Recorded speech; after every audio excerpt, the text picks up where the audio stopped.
আসসালামু আলাইকুম প্রিয় শিক্ষার্থীরা, আশা করি তোমরা সবাই ভালো আছো। আমি সৈয়দ তাসনভা মনিরা, প্রভাষক জীববিজ্ঞান বিষয়, ন্যাশনাল আইডিয়াল কলেজ, ঢাকা। প্রিয় শিক্ষার্থীরা, আজকে আমি তোমাদেরকে পড়াবো আমাদের জীববিজ্ঞান দ্বিতীয় পত্র বইয়ের জিনতত্ত্ব ও বিবর্তন অধ্যায় 11 এই চ্যাপ্টারটি। তোমরা জানো আমাদের কলেজ বন্ধের পূর্বে অর্থাৎ কলেজ চলাকালীন সময়ে আমরা এই অধ্যায়টি পড়াচ্ছিলাম। আমরা প্রত্যেক টিচার ভিন্ন ভিন্ন সেকশনে ভিন্ন ভিন্ন টপিক নিয়ে আলোচনা করছিলাম, কিন্তু আমরা আসলে কেউই এই অধ্যায়টি শেষ করতে পারিনি। তোমাদের প্রয়োজনীয়তার কথা বিবেচনা করে এই অধ্যায়ের বাকি অংশটুকু এই ভিডিও ক্লাসের মাধ্যমে পড়ানোর উদ্যোগ আমরা গ্রহণ করেছি। তারই ধারাবাহিকতায় আজকে আমি এই অধ্যায়ের বাকি অংশের কয়েকটা টপিক নিয়ে আলোচনা করব। আমার আলোচনার বিষয় হলো আজকে মেন্ডেলের দ্বিতীয় সূত্রের ব্যতিক্রম। আমরা জানি মেন্ডেলের দ্বিতীয় সূত্রের ব্যতিক্রম আছে তিনটি। একটা হচ্ছে পরিপূরক জীব, একটা হচ্ছে প্রোকোট অ্যাপিস্টেটিস এবং একটা হচ্ছে দ্বৈত প্রচ্ছন্ন অ্যাপিস্টেটিস। পরিপূরক জীব এটা আমাদের প্রত্যেকটা সেকশনেই পড়ানো হয়েছে। আজকে আমি এই দুইটা নিয়ে আলোচনা করব। তাহলে প্রথমে আমি আজকে যেটা আলোচনা করব এটা হচ্ছে প্রোকোট অ্যাপিস্টেটিস। আসলে অ্যাপিস্টেটিস জিনিসটা কি? আমরা জানি জিন আমাদের বৈশিষ্ট্য প্রকাশের সহায়ক। এখন একটি জিন যখন অন্য একটি নন অ্যালিলিক জিনের বৈশিষ্ট্য প্রকাশে বা কার্যকারিতা প্রকাশে বাধা দান করে, এই প্রক্রিয়াটাকে বলা হয় এপিস্টেটিস। যেই জিনটা অপর একটা জিনের বৈশিষ্ট্য প্রকাশে বাধা দিচ্ছে ওই জিনটাকে বলা হয় অ্যাপিস্ট্যাটিক জিন, এবং যে জিনটা বৈশিষ্ট্য প্রকাশে বাধা পাচ্ছে তাকে বলা হয় হাইপোস্ট্যাটিক জিন। এখন আমরা প্রোকোট অ্যাপিস্ট্যাটিস যেহেতু পড়াবো, তাহলে প্রোকোট অ্যাপিস্ট্যাটিস জিনিসটা কি? প্রোকোট অ্যাপিস্ট্যাটিস হলো একটি প্রোকোট জিন যখন তার নন অ্যালিলিক প্রোকোট জিনের কার্যকারিতা প্রকাশে বাধা দেয় তাকে বলা হয় প্রোকোট অ্যাপিস্ট্যাটিস। আমরা জানি যে মুরগির বিভিন্ন রকম জাত রয়েছে, যেমন সাদা লেগ হর্ন, সাদা ওয়াইনডট, এরকম। বিজ্ঞানী বেটসন ও প্যানেট 1918 সালে এই দুই জাতের মুরগির মধ্যে ক্রস ঘটিয়ে বিস্ময়কর ফলাফল পান এবং তারা দেখেন যে এই দুই জাতের মধ্যে ক্রস করানোর ফলে প্রথম বংশধরে যেই মুরগিগুলো বা মোরগ পাওয়া যায় তাদের সবগুলোই সাদা রঙের হয়, এবং পরবর্তী বংশধরের মধ্যে তাদের একটা অনুপাত আসে 13:3, যেটা কিনা মেন্ডেলের দ্বিতীয় সূত্রের ব্যতিক্রম। তাহলে এর জিনতাত্ত্বিক ব্যাখ্যাটা কিরকম আমরা একটু দেখি। ধরা যাক সাদা লেগ হর্নের রঙিন পালকের জন্য দায়ী প্রোকোট জিন হচ্ছে সি, অর্থাৎ সাদা লেগ হর্নের রঙিন পালক বৈশিষ্ট্য প্রকাশ করবে সেই জিনের প্রোকোট জিন হচ্ছে সি, এবং যে জিনটা বাধা দেয় সেটা হচ্ছে প্রোকোট জিনটা আই। সাদা লেগ হর্নের জিনোটাইপ তাহলে দাঁড়ালো CCII এবং এর বর্ণ হলো সাদা। আসলে এর কারণটা কি?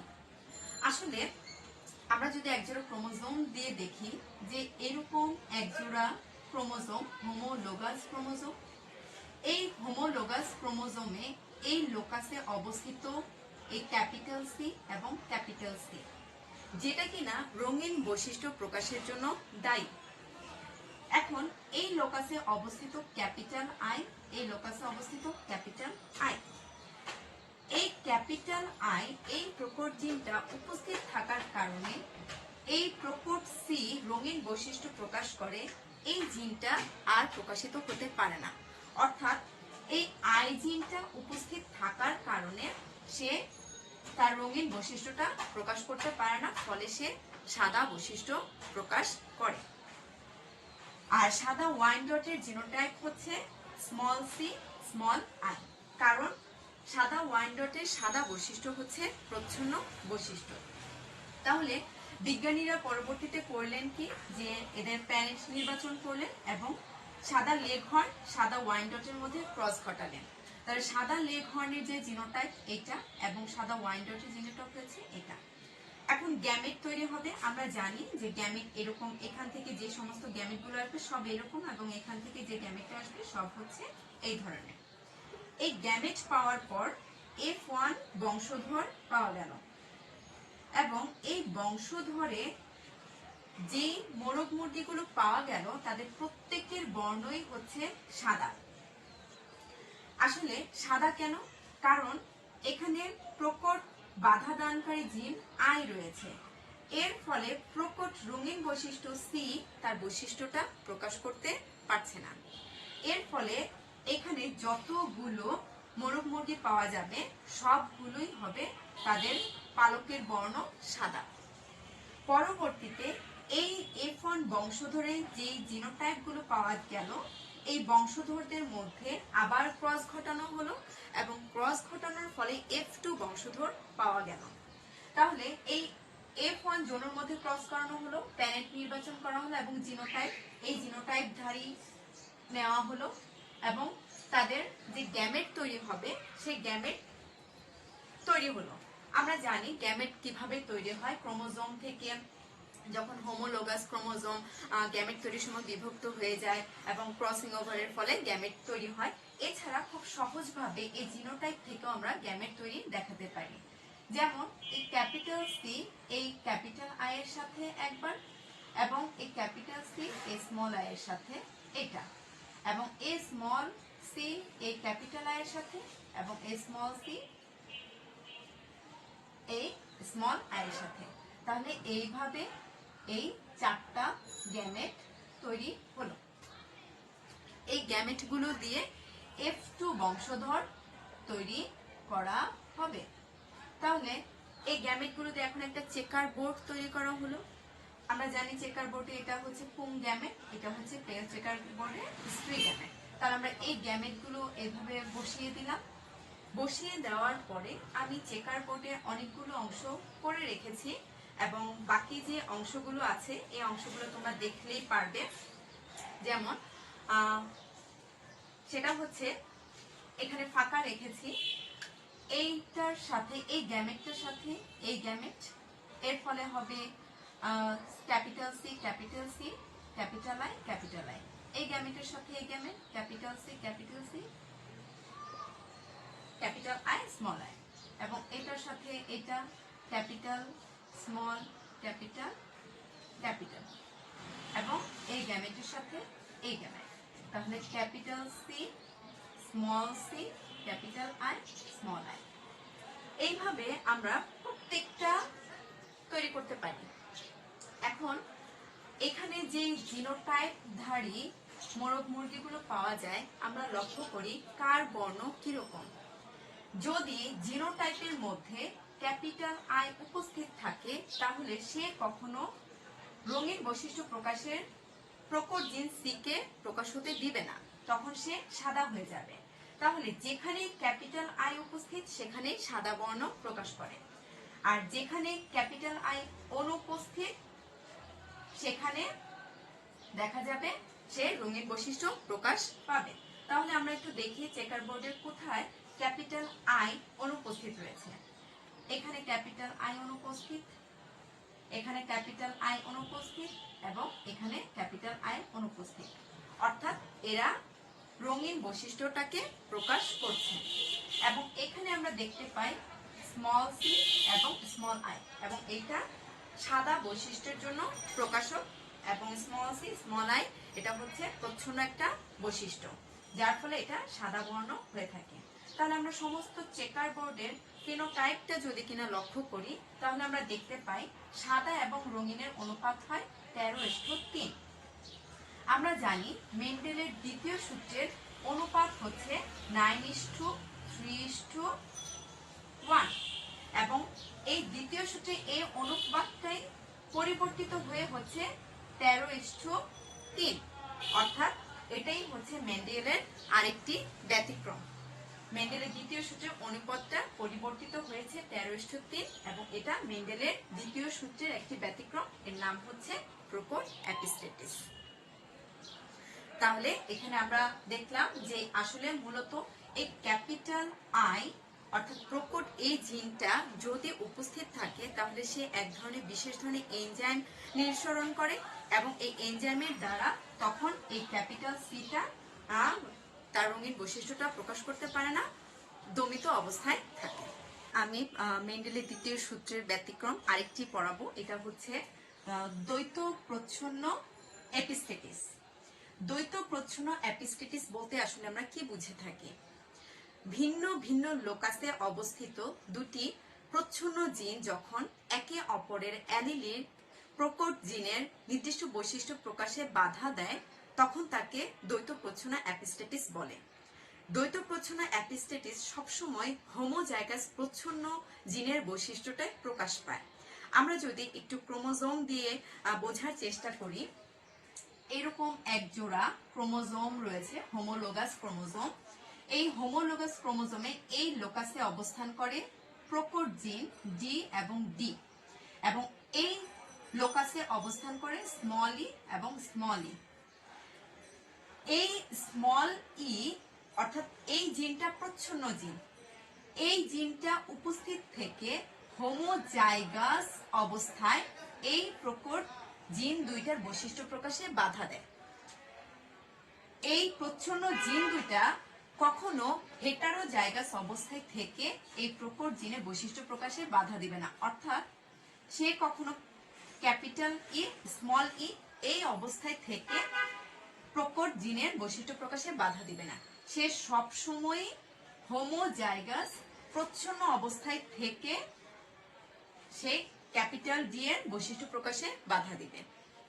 এটাই হচ্ছে দ্বৈত প্রচ্ছন্ন এপিস্টেটিস।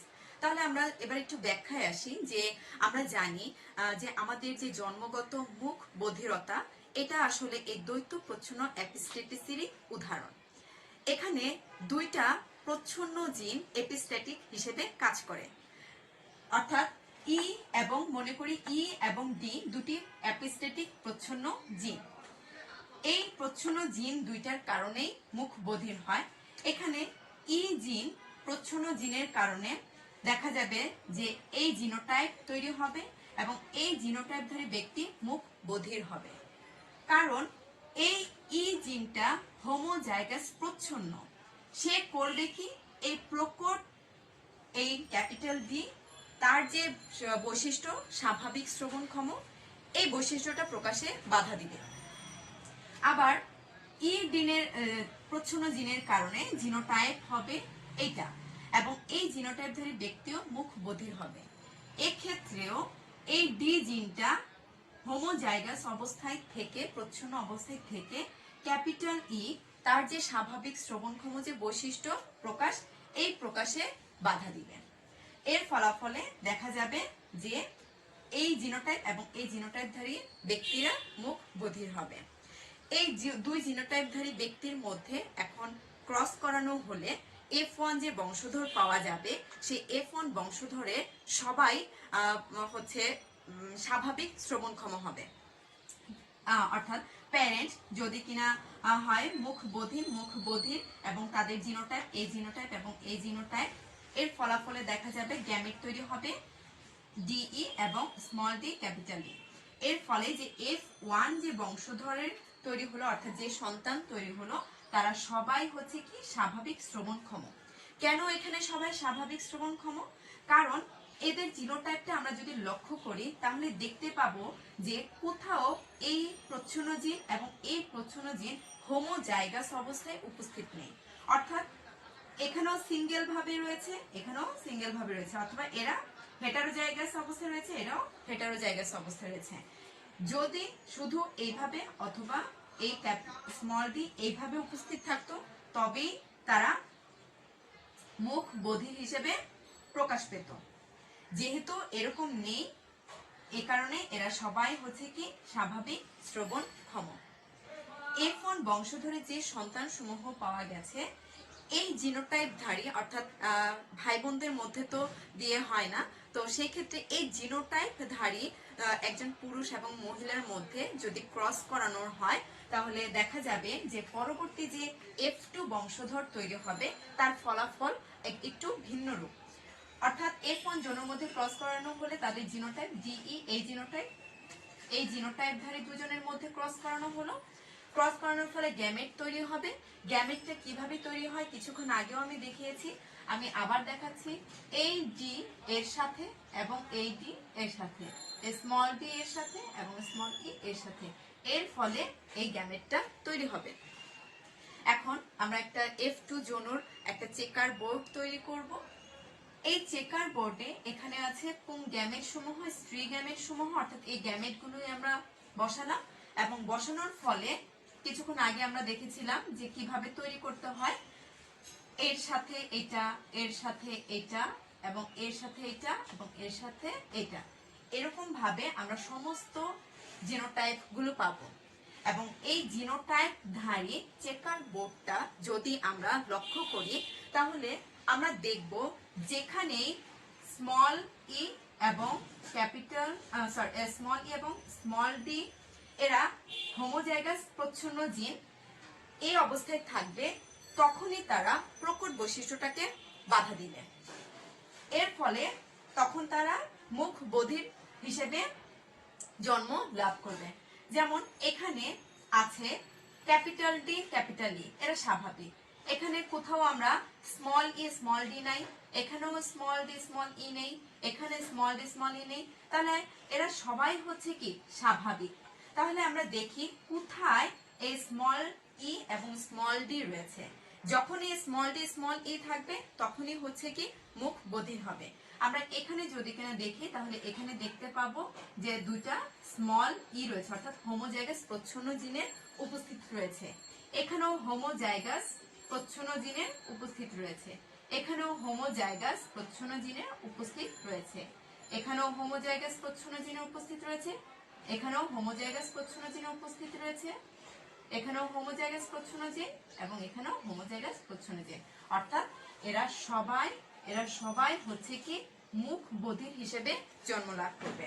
তাহলে চেকার বোর্ডের ফলাফলটা বিশ্লেষণ করলে দেখা যাবে স্বাভাবিক বাক শ্রবণক্ষম ইষ্ঠ মুখ বধির, স্বাভাবিক বাক শ্রবণক্ষম সন্তান হবে 9 জন এবং মুখ বধির হিসেবে সন্তান জন্মলাভ করবে 7 জন। এবং আমরা জানি যে মেন্ডেলের দ্বিতীয় সূত্রের অনুপাত হচ্ছে 9:3:1 এবং এই অনুপাতটা পরিবর্তিত হয়ে 9:7 হয়েছে এবং এটা হয়েছে শুধুমাত্র একজোড়া হোমোজাইগাস প্রচ্ছন্ন জিনের উপস্থিতির কারণে। এটাই হচ্ছে মেন্ডেলের অপর আরেকটি ব্যতিক্রম, দ্বিতীয় সূত্রের ব্যতিক্রম।